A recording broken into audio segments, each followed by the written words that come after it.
Can you spot the difference? Today, we're comparing Fujifilm's log profiles and diving into some tips on grading each one. Let's get started.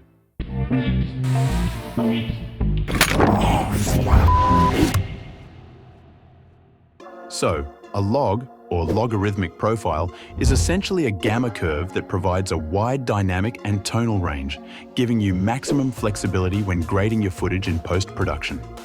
With Fujifilm's latest firmware update, we now have 3 log options to choose from.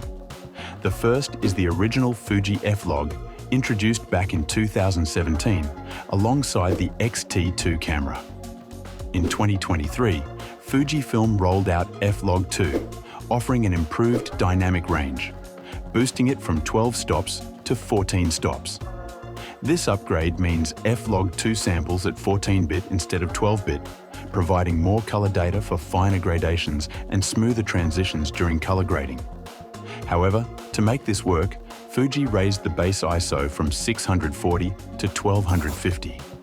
And God knows why DaVinci Resolve didn't support color-managed grading for F-Log 2 until version 19.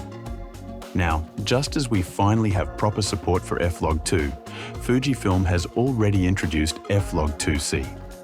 While it might take another year or two for Blackmagic to catch up, I'll share a quick workaround for grading it later in this video. So, what's new with F-Log 2C? The key difference is the color space.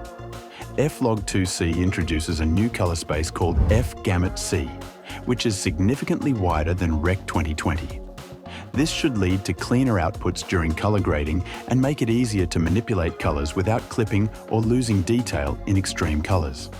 It should also provide better color accuracy, reducing issues like unwanted magenta hues in certain colors. Let's test these profiles in a challenging environment, like under dense LED lights.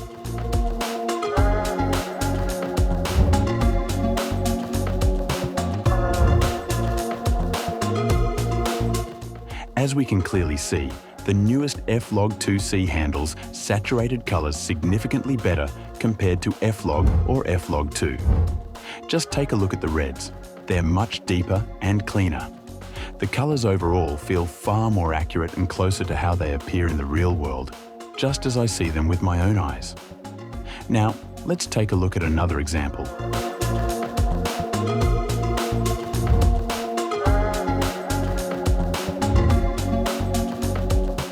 At first glance, might not seem all that different. But when we zoom in and examine the sharpness, the difference becomes noticeable. F-Log 2 and F-Log 2C profiles appear a bit sharper and more contrasty compared to the original F-Log. It's not a major issue if you know how to manage sharpness in post-production.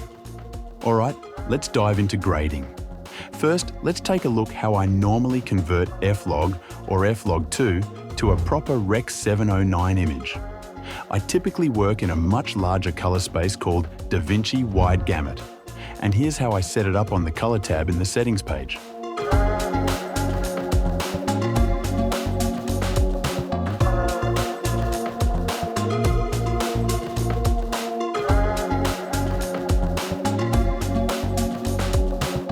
And here's how I structure my node tree for grading. I start with an IDT node using the Color Space Transform plugin. For F-Log and F-Log 2, I set the input color space to Rec 2020 and the gamma to F-Log or F-Log 2 accordingly. For the output, I select DaVinci Wide Gamut Intermediate.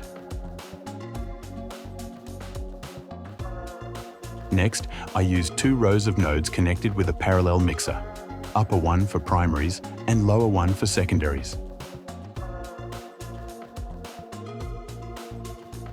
These handle the main adjustments and detailed corrections. Following this, I add all additional nodes for any other adjustments or effects.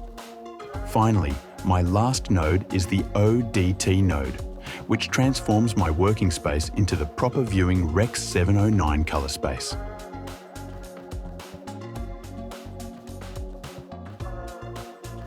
This setup ensures a clean and flexible workflow for grading while maintaining accurate color transformations throughout. While I definitely recommend waiting for Blackmagic to release an official solution for F-Log 2C for those who are eager to try it out and don't want to rely on Fuji's provided LUTs, here's a workaround I found in the depths of forum discussions. For F-Log 2C, instead of using Color Space Transform plugin, I will use a DCTL plugin. This will help properly convert F-Log 2C to the wide gamut color space.